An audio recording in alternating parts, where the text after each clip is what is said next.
Entonces eso es arrepentimiento, reconocimiento de que yo pecaré contra Dios, lo quiera o no lo quiera, hasta que me muera.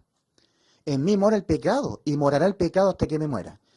Nosotros los que hemos sido declarados por Dios justos solamente por habernos arrepentido, habernos reconocido pecadores y que vamos a pecar hasta que nos muramos, o estando en el camino ancho que va a la perdición, o estando caminando por el camino angosto que va a la vida, en cualquiera de los dos caminos, hasta que nos muramos, ambos pecaremos.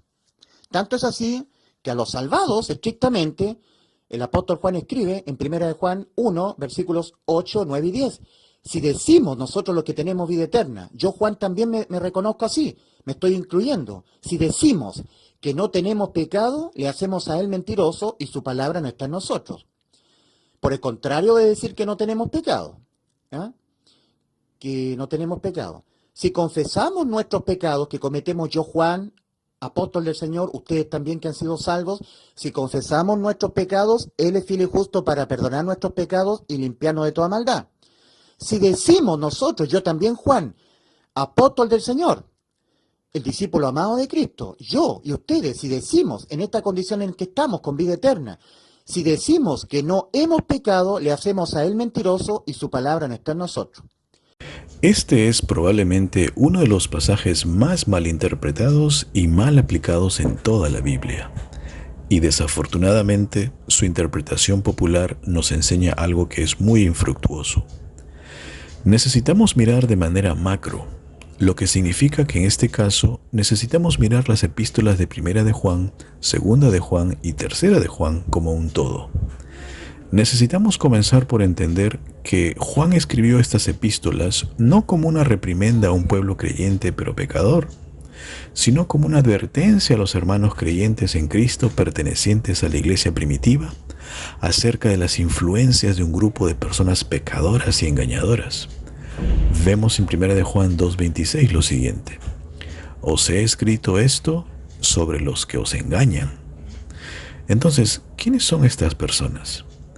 A pesar que Juan no los llama por su nombre, sí los etiqueta como anticristos y engañadores. Y nos dice que estos estuvieron al inicio en la primera iglesia, en la iglesia primitiva, entre los hermanos, pero no eran cristianos. Vemos esto en 1 de Juan 2:18. Hijitos, ya es el último tiempo, y según vosotros oísteis que el anticristo viene. Así ahora han surgido muchos anticristos. Por esto conocemos que es el último tiempo.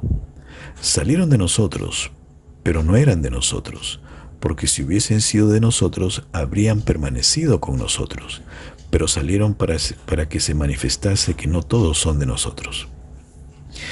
Estos engañadores se llamaban a sí mismos cristianos, y a través de la historia, estos anticristos, como Juan los llamaba, llegaron a ser conocidos como los gnósticos. Los gnósticos creían que el pecado era inevitable y que éste moraba en sus cuerpos, los cuales eran pecaminosos por naturaleza, y que entonces su carne les obligaba a pecar. Creían que pecaban no porque tuvieran una opción real de pecar o no pecar, sino que pecaban porque eran pecadores por naturaleza, según ellos.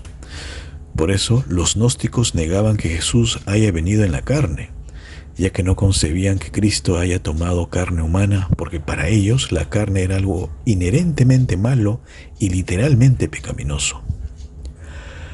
Así que los gnósticos dicen que es imposible dejar de pecar. El gnóstico dice que tienes un cuerpo pecaminoso, que vas a pecar hasta que mueras, así que no hay manera de que puedas dejar de pecar. La verdad es que es posible pecar, como también es posible no pecar. Dios nunca permite que seas tentado por encima de lo que eres capaz de soportar. Y Él siempre proporciona un camino de escape.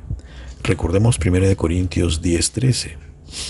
No os ha sobrevenido ninguna tentación que no sea humana, pero fiel es Dios, que no os dejará ser tentados más de lo que podéis resistir, sino que dará también juntamente con la tentación la salida, para que podáis soportar.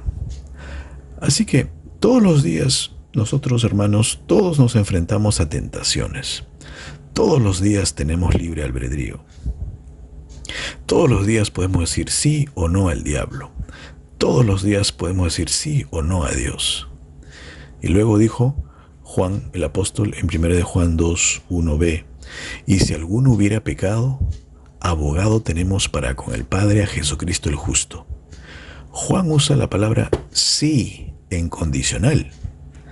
Así que le está diciendo, si pecas, eso significa que es posible pecar, pero también es posible no pecar. Y en la primera parte del mismo versículo, 1 de Juan 2, 1a, Juan dice, hijitos míos, estas cosas os escribo para que no pequéis. Así que es posible no pecar, pero si pecas, hay un abogado a través del cual puedes ser perdonado, el Señor Jesucristo.